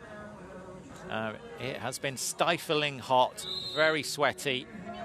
See the players coming out of the big shelter tent. And Tom, I feel like we almost have a very similar game on our hands as the last game of today, which was Australia versus Japan. Australia taking a break early on in the game, and then the teams just kept trading throughout. So it seems more that we have some even matches sort of in the lower half of these teams. So some clear performances out of Colombia and Germany, and then a tight game, Australia versus Japan, same with Canada and Great Britain. But then again, we're only at the start of the tournament. This is only the 2nd day for the teams. Still a long way to go. It could make a big difference to see how different players can keep up with the weather, with the conditions, with the strain of only 14 people, long rosters. Just a reminder of the situation in the pool. This is Pool A. USA, Canada, Great Britain and Germany are the teams in the pool. USA and Germany won their opening games. Great Britain and Canada lost. So this is critical. If they want a chance to get into the semi-finals, they need to, both these teams need to win, and then they need to go and beat the other. So that's for Great Britain, that would be Germany. For Canada, that would be the USA. Big asks for both of those teams. Justin Ford for Great Britain now, needing to put in this offensive point. Alice Lakes. Big bid coming in from Canada. Outstretched Hannah Dawson. Can't prevent the disc arriving safely in the hands of Carla Link. Looks upfield. Contact made. Foul called by Ford. We haven't seen Carla Ling as much as this game as we expected after her performance in the game against USA. Against the USA. Yeah, she was very active in the USA and really, using her throws. We go down to the field. You were kind of on the inside lane and he was on the outside, and then the disc went to the outside. I do agree that I think we made contact, but I think I had the space because the throw did come out a little wonky, right? So no offense, I think you initiated the contact. Okay. Did anyone from the sideline see? I have a good perspective. I thought he hit your arm. Yeah, I felt I could feel it here still, but might have been after, but I do think it was before. Yeah. So I think the question that is who initiated it is the question. I thought I had space, but I could have initiated. Again, I'm not. I have no idea what. I feel I got bumped way before there was a play on the disc. Not way before. I'm going to contest. Okay. Yeah. Contested? Okay. We're going to send it back. Back to where you were when the disc was thrown. Mac? So regardless of what the resolution of this call was by the players, in my perspective, what Mackenzie did for sure was that he went for the disc with his right hand, causing him, as he laid out, to roll over his right shoulder into Ford. So that would he actually should have gone with the other hand in order to try to avoid the contact a bit more. Yeah, the contact unavoidable because of the hand he chose is what. Either way, it stayed with Great Britain. Another good example of the players calmly discussing it. The 235 shirts of Lewis and Rachel Naden. Molly Lewis for Canada in the black.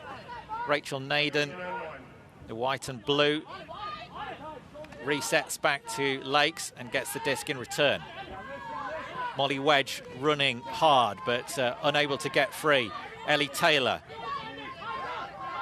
looking for a reset. Lakes is down the line, but he's well marked. It's a spiky hammer to the ground. Ollie Gordon gets the hands down low.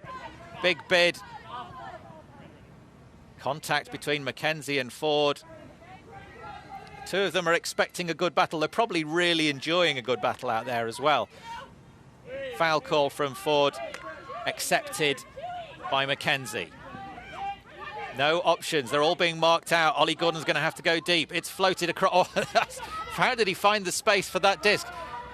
Great Britain with a chance now. Taylor across. Space and time. Had to bid. Oh, the disc into the Taylor's path should have just been into the space. Taylor couldn't get to it. The disc gone out of bounds. Ford bidding, trying to make something happen. It was a real shame. Maybe we'll be able to get a better look at who she intended it for. I think it might have been Ford. Just a flat pass into the space would have been enough for Taylor. Didn't need anything else on it. But Canadians have given it back to them. They can't keep doing this and expect to win this game. Lakes. Again, Ford called upon to keep the possession alive. Lakes trying to dart free. Eventually the reset goes back to Naden, and Lakes almost gets in her way. What a gentleman. He gets the disc anyway. Pick call stops the play. Naden being marked heavily by Alicia Mason. Hammer requires a low grab from Wedge. Lakes available. Now Ford's free because Mackenzie's poached off. What can he do with it? Cuts coming. Naden on the break side. Intelligent play from Ford. Calmly moving it forward now. Ford getting the disc back from Wedge. No, it's Ollie Gordon at the back corner. And Great Britain eventually putting it in. They've shown persistence and patience when they have had the disc. And it was better that time. They're back within one. This is the most... they've fought each other, these two teams. So many turnovers in the game so far. What is it? It's 21 turnovers in the game.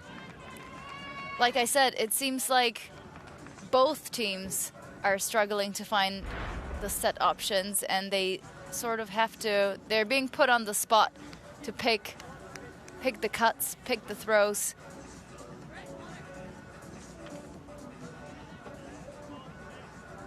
Yeah, that statistic there, those 19 turnovers, those 21 turnovers is 19 break chances.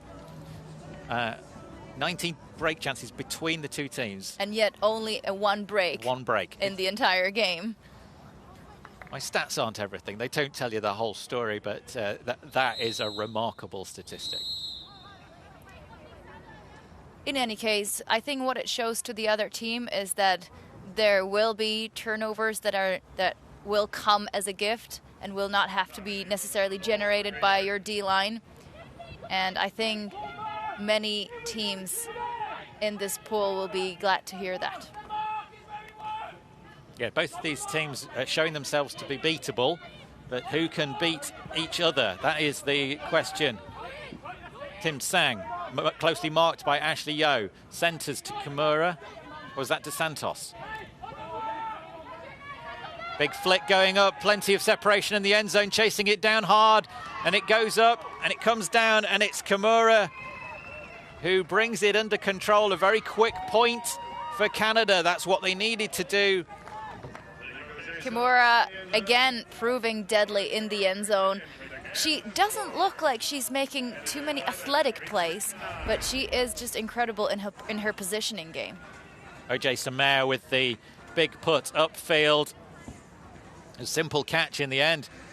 So, yeah, you see Kimura sort of trailing towards the break side, pulling the defender that way, and I think the defender then expected her to come under into the open side, and instead she curves around towards where the space is in the far corner of the end zone. Brilliant statistics from Kimura. 3 goals, 2 assists. That is quite a set of stats. And 6 goals from this Canadian team have come via either Kimura or Dos Santos. It's been a really strong performance from the Canadian women. So Canada still up a break.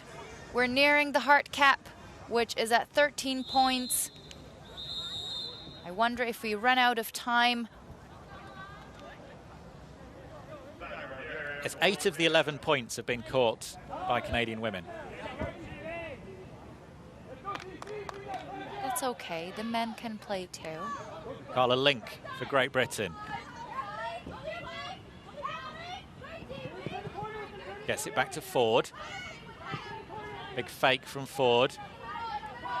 That matchup between Ford and McKenzie has been quite a sight to behold in the previous point. Oh, we see more fireworks this time. Sends it deep. Naden just can't quite keep up to it. 0 float on the disc. Good luck. Not the ideal execution.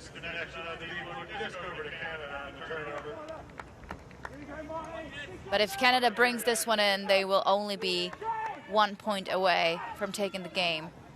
So if they can put in the focus at this moment, it might win them the game.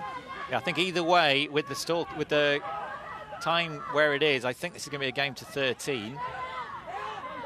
Game to 13, or if the time cap goes on, but that's been ripped right out of bounds, not going to come back in, or is it? I'm going to attribute that to Wedge's defense. She put so much pressure on that last grab that I think it startled the thrower or the receiver a little bit, and that had effect on that follow-up throw. Yes, McKenzie and Ford following each other downfield, but that is the bid. It would have been spectacular if he'd got his hand to it and then managed to fling it back inbounds. It would have been shared around the internet for years to come. Unfortunately, it's just a straightforward turnover. And because it didn't go inbounds downfield, it comes back up here. Wedge. Attacking the disc excellently. And running on free. Getting free of Mason. Mason bidding hard. Jumping it in for Great Britain in the corner. Intelligent combination between Ashley Yeo and Molly Wedge, the 2 players missing from that opening game, combining beautifully to bring it back within 1. GB will not go anywhere. They won't leave this game. They won't let Canada run away with it. It's great determination. Trying to make the most out of her plate time is Molly Wedge. Let's have a look at some of Ashley Yeo's highlights from this game. There's that big grab and toe in at the start. Here is his interception in the end zone. Big athletic plays. He said he dreamed of playing in the Olympics forever, but we have the World Games. The Ultimate has got the World Games, and this is the highest level he could play. He wanted to be here. He's watched and heard from teammates and colleagues. Trained so hard, and would have been gutted to miss that opening game, but putting in quite a performance for Great Britain here. Part of the reason that they are still within touch. The defence needs to happen for Great Britain now, as Canada start with Tim Sang.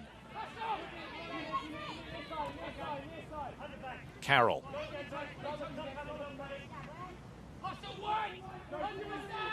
Dos Santos. Almost looking like a straight-up mark from the Brits.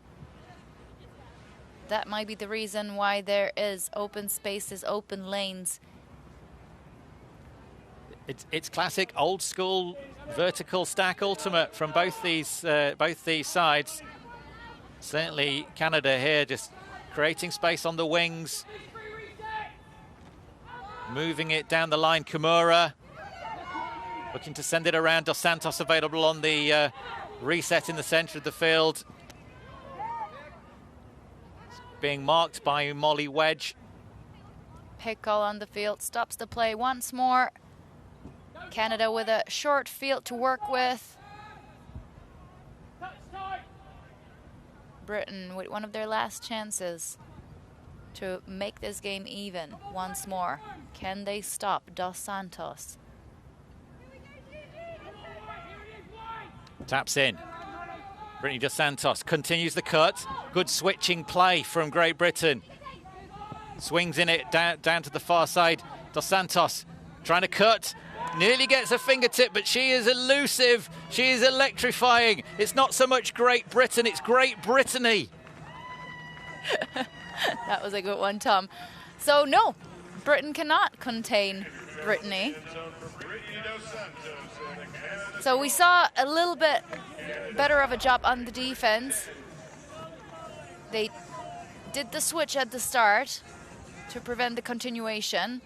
But here she is, striking to the break side, and then immediately does the little jab step to the open side for an incredible fourth goal of this game. Just a threat everywhere. She was a threat with the disc. Really intelligent switching from Molly Wedge and Karen Kwok to follow her cut into the end zone, but she just never stopped running all the way around the back. Wasn't available on that near side, but just adjusts the run, and Karen Kwok's big bid to try and get the fingertips to it. It's 4 goals and 3 assists.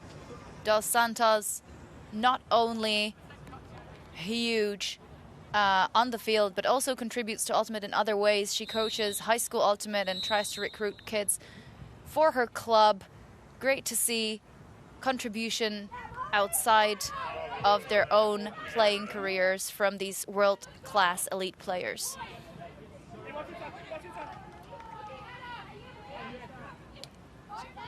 So big stat for the Canadian women. Oh, big shot going up deep. Bringing it down is Molly Wedge, sprinting free in the end zone, getting back within 1. The time cap's going to go on. It's academic because it's going to be a game to 13. Yes, the Canadian women have had a fantastic game. 16 goals and assists between them for the Canadian women, and 5 for Great Britain. So that is a massive difference. Molly Wedge streaking to the end zone. A Canadian native actually now lives in Bristol.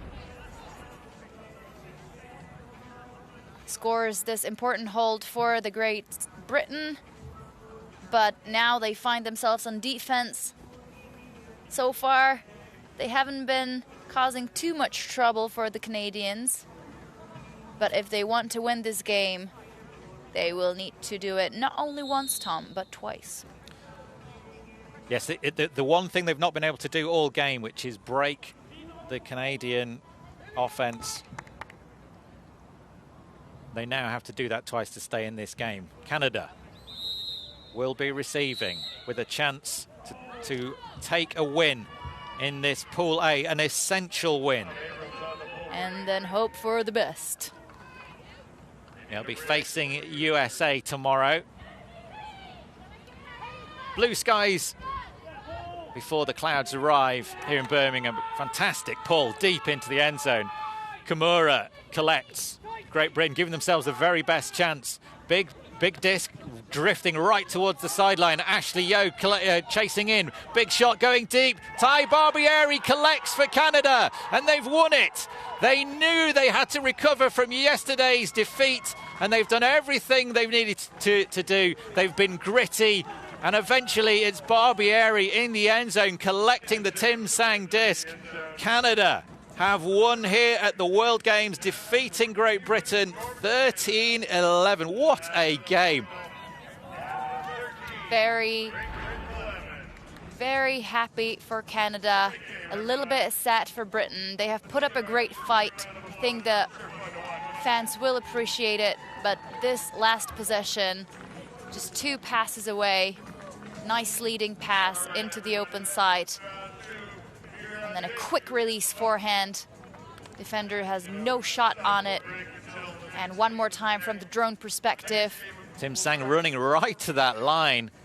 Just a little jolt of the shoulder from Barbieri, eating up the ground, nothing Ben Barak could do. And he was a late arrival into this Canadian side, but he has made a big impact. Huge performance from Canada. They've steadied the ship after a really disappointing opening performance. They are looking more and more of a team. They're staying alive, but will the point difference be enough?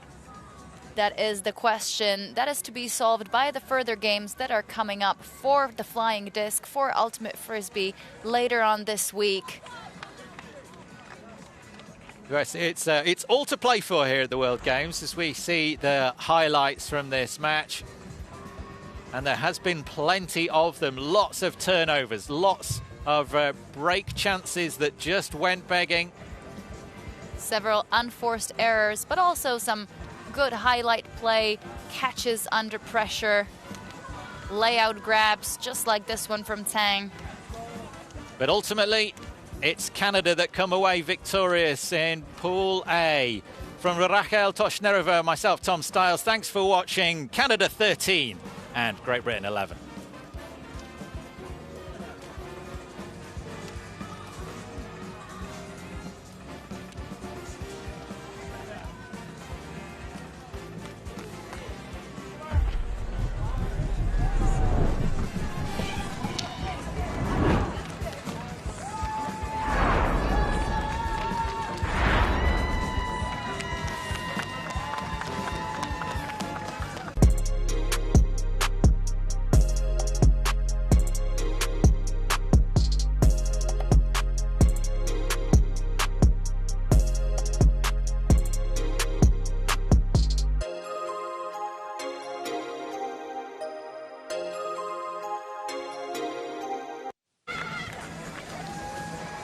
Welcome back to our game day set. Daryl, Megan, and Evan to recap. Canada over Great Britain. Look, Lauren Kimura scored the first goal, then Hannah Dawson to Sarah Jacobson for the only break of the game that made it 2-0.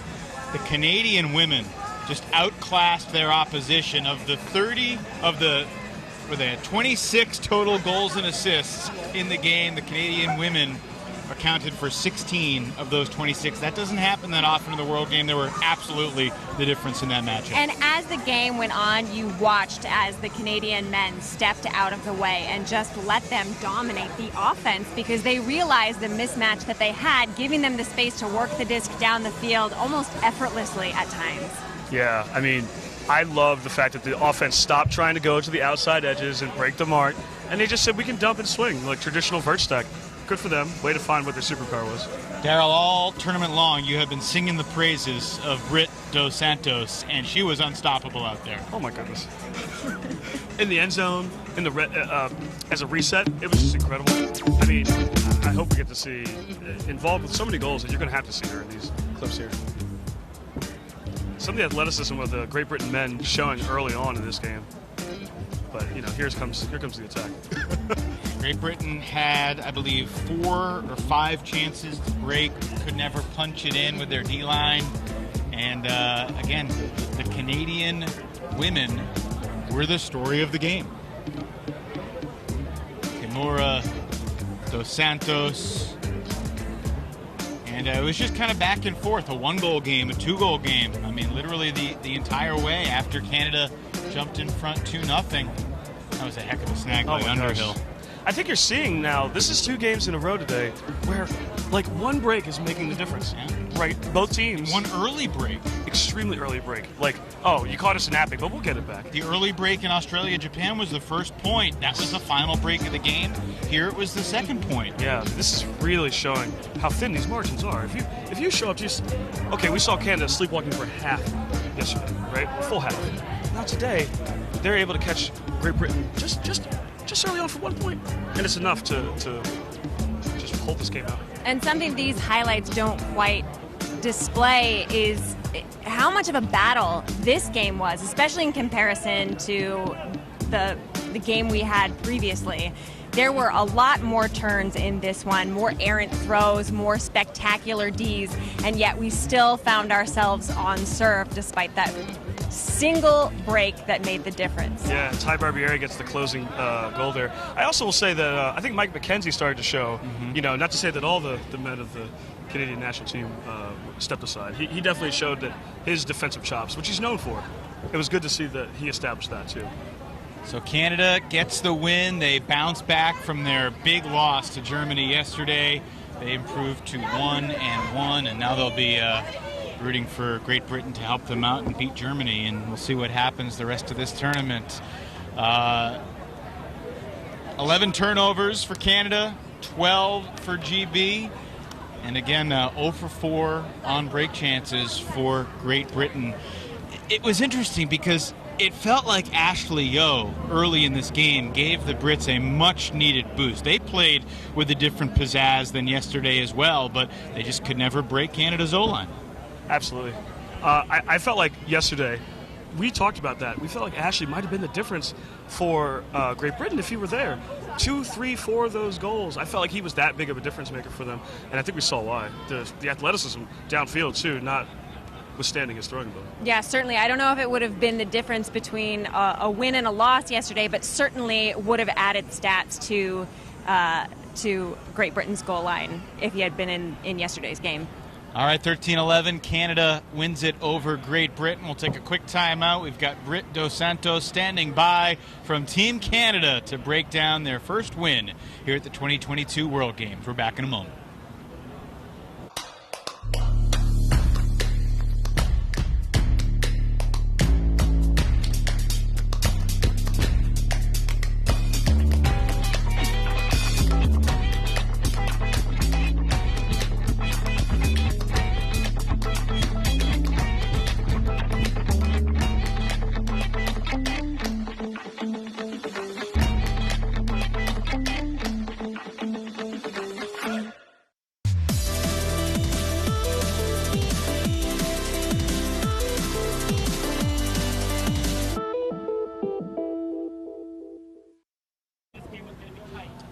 And we are back. Brittany Dos Santos has joined us, and obviously a much happier Team Canada today compared to yesterday. What happened yesterday, and how did this team regroup to show the performance we just saw? Yeah, definitely. Also, thanks for having me here to talk to you guys. Yesterday was tough. We definitely didn't expect that to be the start of our tournament. We kind of went into it feeling really good, and then the German team kind of just shocked us. I guess also definitely helps that they got almost 9 months of preparing beforehand. I think we just got caught with their poachy defense and weren't really playing our offense and running through, and we're making really indecisive cuts. So today, going into our game, we kind of regrouped at the end of the night and spoke about, just a few offensive and defensive goals that we really wanted to focus on today. Most of it being really making decisive cutting, whether it's the right cut, wrong cut, it has to be a hard cut, and just playing our D and really focusing in on our game and not what they're doing. I know there are always nerves in games like this, but I'm very curious as to what you and the team was feeling this morning when you were stepping onto the field, wanting to prove that you are a more cohesive team than we saw yesterday. What was that feeling like? I think it was honestly, the game yesterday made us kind of lose our nerves, if anything. It was just, we thought about it, forgot about it, and then it was kind of a fire under our belly into this game, and just, it's a little silly, but we were like, in our huddle, we're like, we're dogs, we're going to do this, let's play like dogs, put it all out on the field and have no regrets, and this is do or die, we need to play 100% from here on out. Britt, take a look at the monitor and tell us what you see, some of the moments of the game for you and your teammates. Oh, that was just Kevin making a really good grab on a not super great throw. I think, today, honestly, it was just a lot of clicking, and we made a lot of space for each other, which yesterday we didn't necessarily do. I think just encouraging each other and knowing a big thing for us is trust that your teammate is going to be there, trust that your teammate will hold the force, and just know that. So, speaking of that trust, I thought I saw just a higher tempo of your offense. Yesterday it looked like you were often looking to that break side, trying to break that mark in your vertical stack over and over. Today it looked like you were dumping and swinging a little bit more, going around the outside. Was that a purposeful? We definitely, so yesterday one of our goals was to use the break side, so that was probably part of the, always trying to jam it up that side, and today was much more of just the decisive cutting, which in that really resulted in a lot of swinging the disc and moving it upfield more. One of the stats we've been talking about, but you might not be aware of, is of the 26 goals and assists, 16 of them were completed by women. Oh, and wow. I'm curious to know how much of that was conscious and how much of that was just your players taking over the game and just doing it almost unconsciously. I think it was completely unconscious. I think we just know that we have good women and they can get open, and that's just what happens, I guess. Our men are really good at making space for them too. Only one break in the entire game. It was on the second point. Hannah Dawson made the nice grab on, I think, Robbie's upline toss, and then Sarah Jacobson in the end zone went up high. Yeah. What do you remember about that moment? I think we were just all really fired up. It was near the beginning too, so we were hoping it would kind of like snowball into more breaks. Fortunately, that didn't happen, but I guess just go into tomorrow knowing we can get a break and that we will get more. So you mentioned the dog pack mentality, how you described it, and then the highlights broke in. Can you tell us a little bit more about how this came to be? I think it was just Tim Sang. Just gave us a really motivational speech in the morning when we were on the practice field, and he just, when Tim says something, you listen, and it just kind of went from there. I mean, I heard that you might have been barking during some of your... was there some audible cries of... Some people were crying, some people were barking. It was very emotional, but it worked out. So, Britt, can you compare kind of the contrast of emotions that you felt over the last 24, 36 hours, starting this event, falling flat against Germany, regrouping and bouncing back here today? Yeah, it's been a roller coaster, really. And I think everybody on our team sort of copes with it differently. So it was kind of last night was a little tough knowing who you could be like a little more silly around, trying to get over it. Some people process it slower than others. So I think just everybody kind of got back, let them sulk, but like don't dwell on it too much and just forget about it. Have like a peanut brain and then peanut memory, and then just getting hyped for today. Not much else you can do, I guess. Now, this is a very different atmosphere from Poultry Days, where you saw the USA team last and you beat them once and they beat you once. How did that experience, though, in the pre-tournament preparation process give you a little bit more confidence, perhaps, as you get ready to face USA tomorrow? Yeah, it definitely did. We know we can beat them. It's sort of for me at least, it's a mentality of if we play our game, we could win. If they play their game, they could win. It's just a matter of who makes less mistakes. We're both really great teams, and we just need to show up. Not that you're in the business of giving any advice to USA, but what would you say to them as they get ready to face Germany today? I don't want to give them advice. I respect that very much. I wanted to ask you about the preparation that you were comparing Canada's preparation to Germany's and maybe with some envy. It sounded like. Yeah. What was your preparation like? Can you help us understand how Team Canada prepared for this? Yeah, we only really, because of COVID and all that, we only really made our team quite late, to be honest. And even in our tryout, it was like 40-kilometer winds. It was honestly really bad ultimate. And then leading after that, we only had 2 training camps before we could decide the team, and then we had Poultry Days. So really, we've only had 3, and they were about a month apart for each.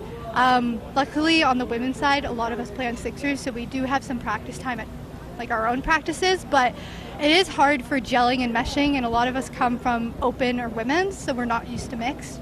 So I definitely think that, having 9 months to prepare, you get to learn how to play mixed and what your teammates do. Like in Germany, they scored almost every single one of their hucks. They were all completed just because they know each other. It's a lot easier to play, I guess.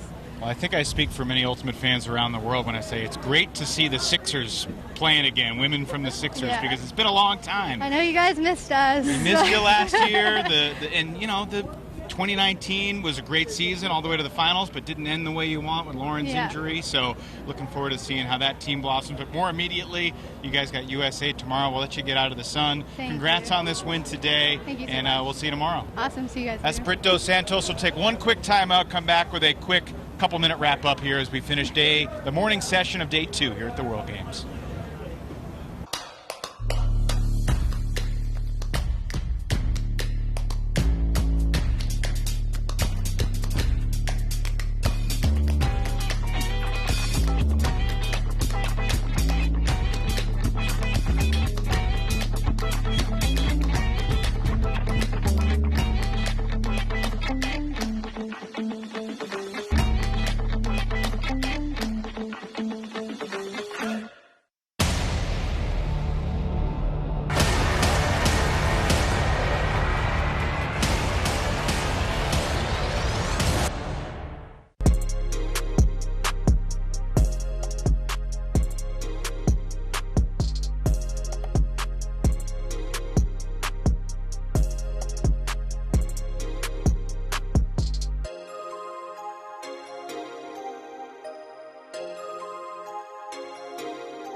It is so much fun to have the chance to talk to these athletes after such emotional moments. And for Team Canada, the contrast between yesterday and today, they get the win. They get USA tomorrow. They already beat USA at Poultry Days. Who knows what happens with USA-Germany today? Maybe Germany wins and they're both 1-1 going into tomorrow. Let's wrap up the morning session. Australia, Japan to the brink, and you could say the same thing. A couple games that went down to the wire. The thing that was most impressive for me was both Japan and Canada's ability to learn from yesterday and adjust. They put on significantly better performances and adjusted well to the opponents that they faced today. That's the kind of ultimate intelligence, executed quickly that I expected at the World Games. Yeah, Canada rewiring their offense to figure out these Sixers women are superpower. We're going through them. Let's change this offense. Let's stop trying to worry about the break side. And let's just focus on, doing us better. That was good for them. This is great. They've got a baseline now. Let's see how it goes throughout the rest of the tournament. Well, after a 2-hour, 45-minute break or so, USA and Germany. Both teams 1-0, looking for their 2-0 start to the World Games. We'll be on the air in basically 2.5 hours, weather permitting, but we've looked at the radar. We're optimistic about what's to come later today. But for now, we'll sign off. For our entire crew, Daryl Stanley, Megan Tormey, I'm Evan Lepler. Thank you for being with us, for Liam and Hannah and Tom and Rael in calling the game action, and our entire crew. We'll see you later today. Australia and Canada get wins to start day 2 here at the World Games. Thank you for watching this exclusive World Flying Disc Federation coverage of the World Games. On behalf of our entire crew in Madrid and everyone here in Birmingham, Alabama, I'm Evan Lepler. This has been a copyrighted presentation of the International World Games Association in conjunction with the Olympic Channel and the World Flying Disc Federation.